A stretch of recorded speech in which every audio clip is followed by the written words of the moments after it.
Oh, hi gang, hello. Welcome once again to Stuff and Things, where I like to talk about stuff and occasionally even things. I'm your good friend Bradley, and today, it's kind of a weird Sunday Stuff and Things. My head is partially cut off because I'm trying to get a lower angle so you can see this table, see what I'm doing here. Weirdly enough, I'm actually putting together a Lego set. We'll get into that, but on this Sunday Stuff and Things, we're going to talk about, of course, what I'm doing right here and why I'm doing it. Some upcoming videos that you have to look forward to on the channels. We're going to talk a little bit about last week's video, the response from that, and the fact that you should definitely watch it. And then we're going to delve into whether birds are evil. We have several examples of their perhaps malevolence we'll get into as well. We don't have your questions this week because I only had one. It was from a Patreon supporter though, our good friend Ashes of the Phoenix. So I want Ashes to know that I will answer your question next week when we have a few more questions to go on with. But we've got some stuff going on here. I guess we'll start with the very first topic. Why am I putting together a Lego set? It's a good question. Let me show you here. This is gonna be kind of ramshackle and strange. I have got this. And this is, oddly enough, a Seinfeld LEGO set that just came out recently. And, you know, I haven't bought Legos in a very long time. I used to love Legos as a kid. I guess I should say Lego. I used to love Lego as a kid. Also as a kid, I grew up thinking that the plural of Lego was Legos, but I know that's not the case. Anyway, and I heard that there was gonna be this Seinfeld set, which is very, very odd. And I just had to go and get it. And it came in the other day and I thought it would be fun to do a video about it. And I started slapping it together for the video that I was recording for this Seinfeld set. And I realized that it was going to take a very long time. And I have limited time to record, so I thought that I would also work on this set while I was talking to you. I thought it might be kind of fun. It is so odd. It's Jerry's apartment set from Seinfeld. And there are all these little minifigures here. The only one that I've actually put together so far, I've been working on basically his floor, his hardwood floor here. And we actually have the Jerry figure, which is quite hilarious. I don't know if it's gonna focus on that. I'm trying to hide my eyes. It likes my eyes, but we have Jerry with his little 90s mullet. He's got his little microphone and everything. It's quite hilarious. There's even like a little set for him with the brick wall background where he can stand and do his stand-up comedy. It's just really weird, and so I'm working on this right now. We have the instructions here. Looks like Kramer's the next minifigure that we're gonna be getting out. So I'm gonna just be piecing this together while I talk to you. So I might as well get going.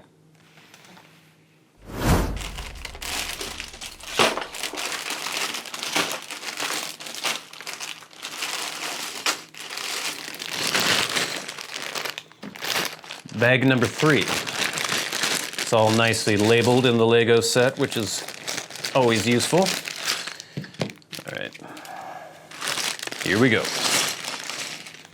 It's been a long time since I put together any Lego. Actually, Diamond and I don't know, months ago, we broke out an old set that I had had for years and years and years, and we put it together, and it was pretty fun.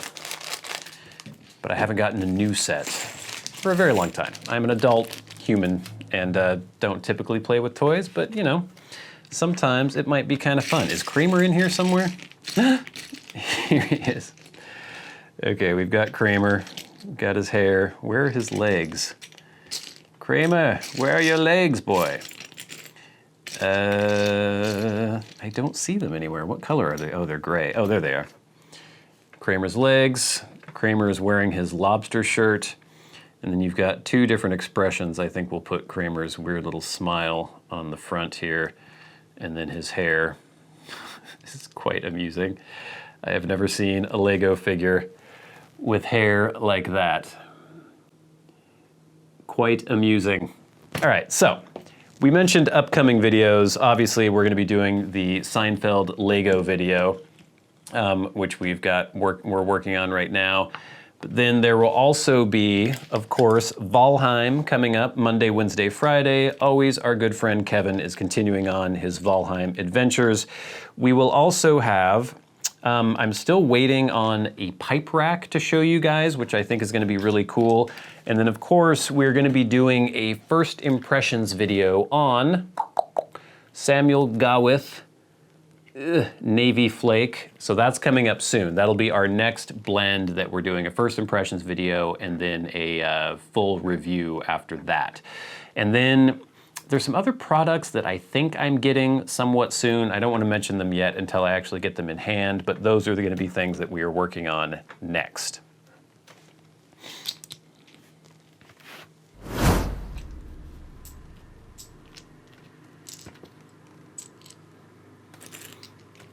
You know, I've often noticed when doing my gameplay videos that it's hard to play games and talk at the same time.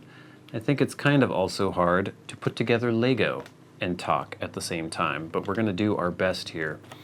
When was the last time any of you put together a Lego set? And what were some of your favorite Lego sets when you were kids?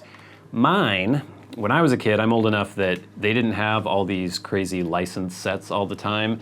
We just had space, just very generic space exploration sets.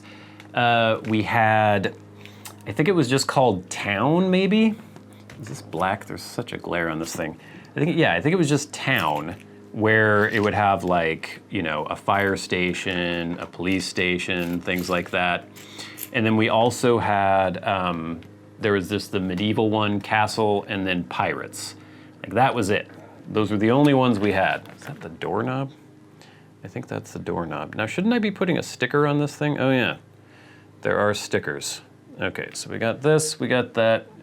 We need one of these here. We've got the door here. And then we need to put on a sticker. We've got all sorts of weird stickers here. And it looks like this is sticker number 20? There we go. Sticker number 20.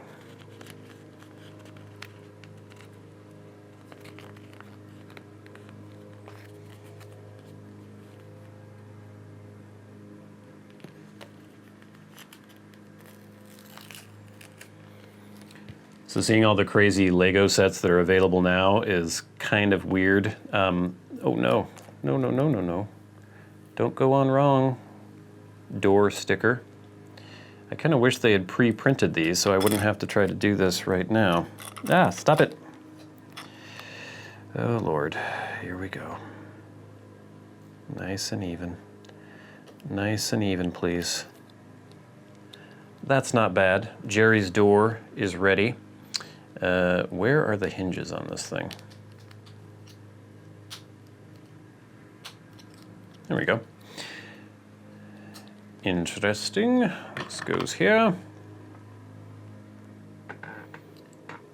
And then we've got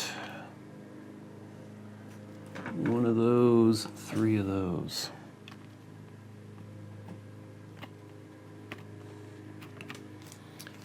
Last week we did our Sunday Stuff and Things video on location from Lopez Island, and then on the Wednesday after that I posted the video of us exploring Lopez Island a little bit. There was some really cool footage of seals using my 600mm lens, so if you guys would like to check that out, you definitely should. It's probably, you know, in the past I've been trying to get any sort of wildlife video on this channel and it's always been rather difficult. I've shown you a few things that I've been able to grab wildlife-wise, crows mostly, things like that. But we finally got some seals, and it's some pretty good footage using my 600mm lens, so you should definitely check that out.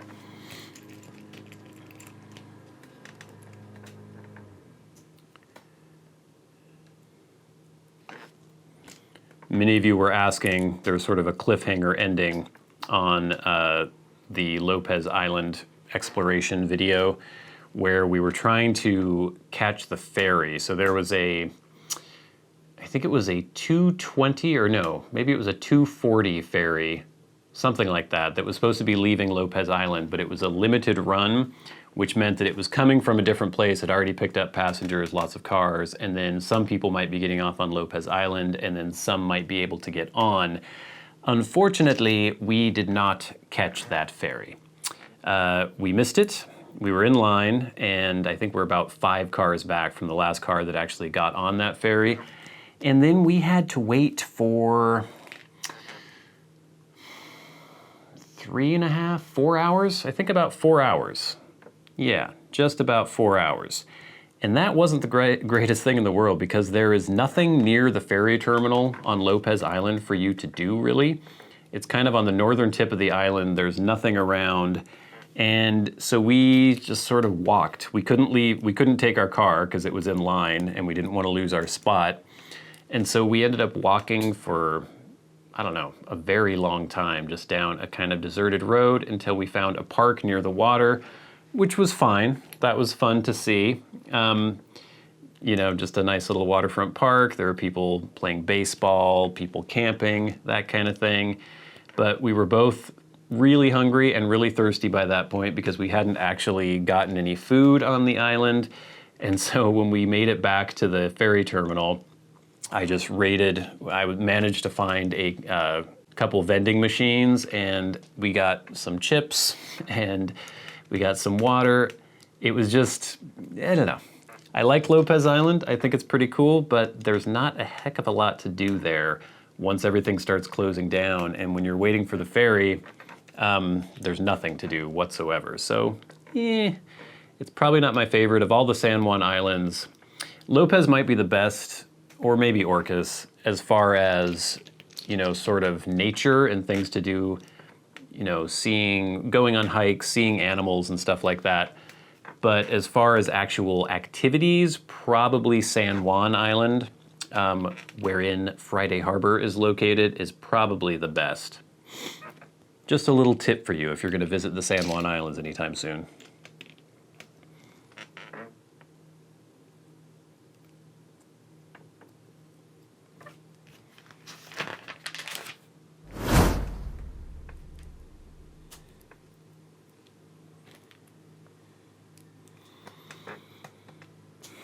No idea what I'm making here, but it seems quite interesting. Interesting build. All right, and now for another topic of discussion here. The question that I pose to you, and one that I have sometimes contemplated myself. Are birds evil?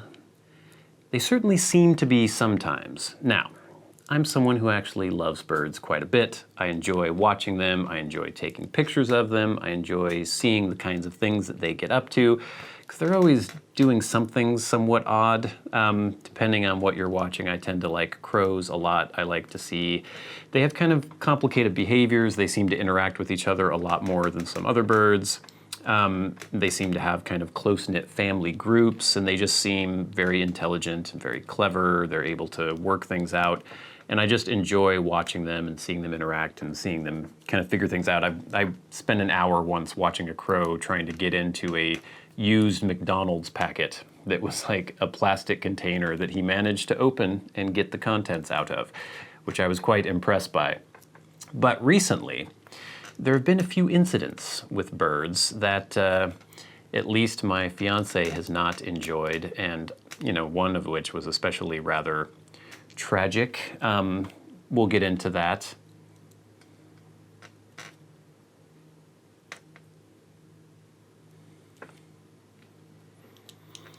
We have a little garden at home, and we've had a hummingbird feeder, and we had been getting visited by these really cool little hummingbirds for a long time. I think they were Anna's hummingbirds, just tiny, cute little guys, and it looked like there was a male and a female. What is this piece? This is the weirdest piece I've ever seen.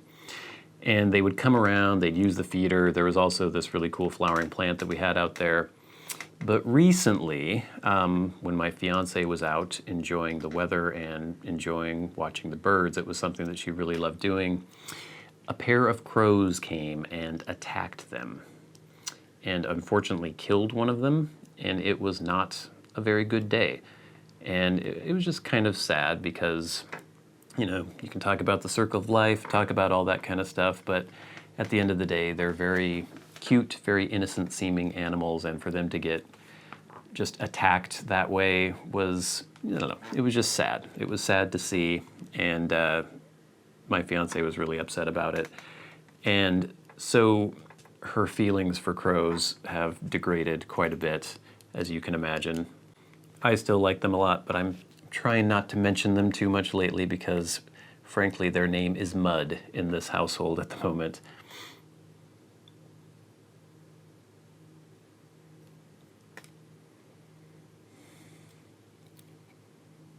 So that's one thing. Some creepy crows attacking some cute, innocent hummingbirds. The next thing that happened is that my fiance texted me the other day, and I got this text from her, and there was a video clip and then a message that said, actually, I guess I could tell you the exact message. Where was this? It said, "This just hit me on the head and my scalp is scratched, bleeding. Took a video of it after." And here's the video. Hello.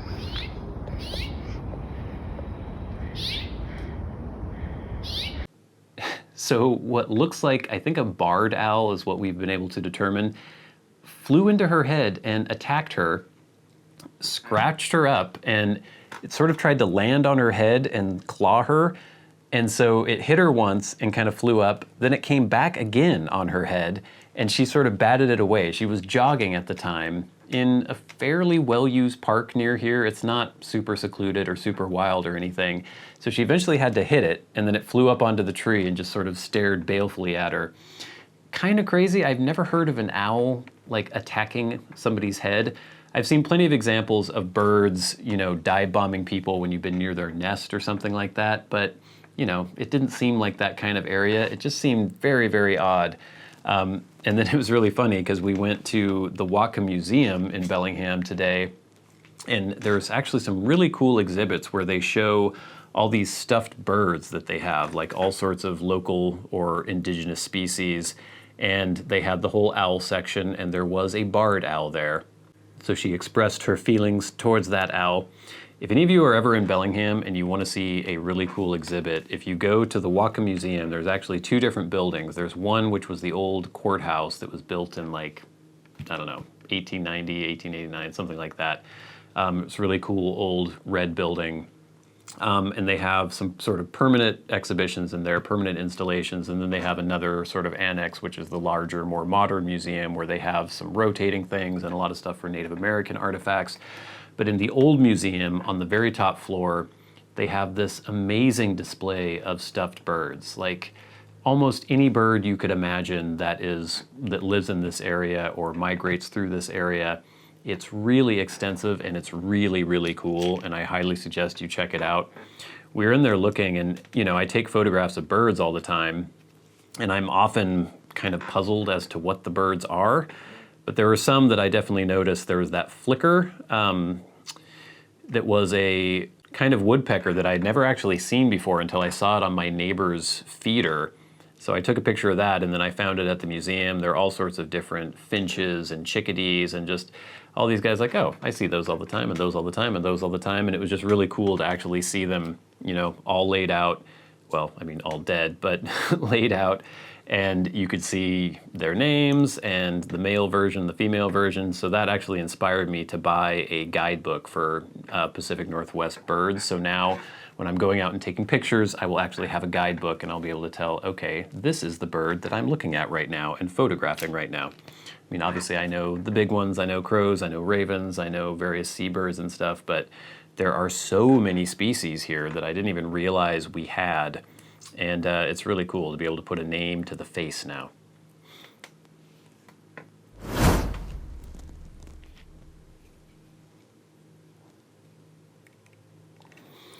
Well, throughout this entire episode, I have managed to do this. Whatever this is, I don't really know. I guess are these supposed to be radiators, maybe?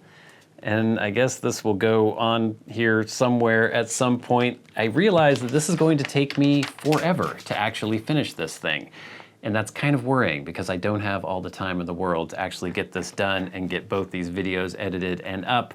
But gang, thanks so much for watching this week's Sunday Stuff and Things. I know, again, a little unorthodox, but hopefully you found the topics of discussion interesting. Frankly, I haven't been able to get to Stuff and Things Studios recently for a particular reason, but we should probably be back there next week, I think. In the meantime, it is time for the very best part of the show, and that is where I thank you, our Patreon supporters, the people who make this ship go, the people who provide the camera that is recording this video right now, or help pay for the camera, the lights that are shining upon me, the blends that I get for review, many of them. We couldn't do it without you. We couldn't thank you enough, but we try to thank you a little bit by thanking our Patreon supporters who support the channels at over $25 or more every month with a special shout out.